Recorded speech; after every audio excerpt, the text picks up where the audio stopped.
నేను మొన్నే చెప్పా, ఈ లడ్డూ ఉదంతం అనేటటువంటిది కొన్ని మార్పులకు కారణం ఏదో భగవంతుడు ఏదో ఆలోచించుంటారు, ఏదో ఆశించుంటారు, దానికి అనుగుణంగానే జరుగుతుంటాయి అనేసి. అందులో భాగంగా అనేక చోట్ల ప్రసాదాల గురించి, ఇప్పుడు నాణ్యతల గురించి చెక్ చేయటం, అట్లాగే ప్రభుత్వానికి సంబంధించి నెయ్యి తీసుకోవాలంటాం, ఇవన్నీ మంచి పరిణామాలు. అంటే భగవంతుడు అట్లా ఆశించారేమో, మంచి ప్రసాదం తన భక్తులకి ఇవ్వాలి, అందరూ దేవుళ్ళ దగ్గరికి వెళ్ళే భక్తులకి ఇవ్వాలని ఆశించి ఈ ఉదంతంతో వెలుగులోకి తీసుకొచ్చారేమో అన్నటువంటి సంతోషం.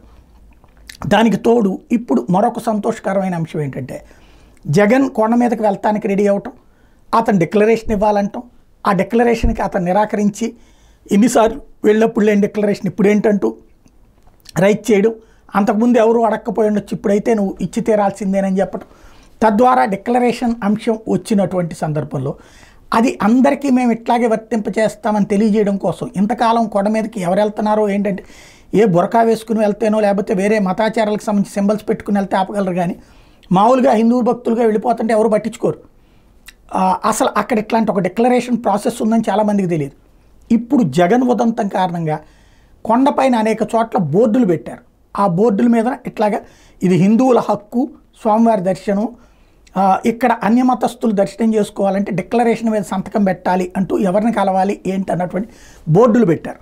తద్వారా జగన్ పుణ్యమానాలా లేకపోతే జగన్ పాపమనాలా, ఈ ఉదంతం తర్వాతన ఇప్పుడు డిక్లరేషన్ మీద సంతకాలకు సంబంధించిన బోర్డులు కొండపైన అంతటా వెలియడం అన్నటువంటిది ఈ పరిణామాల వల్లనే జరిగింది.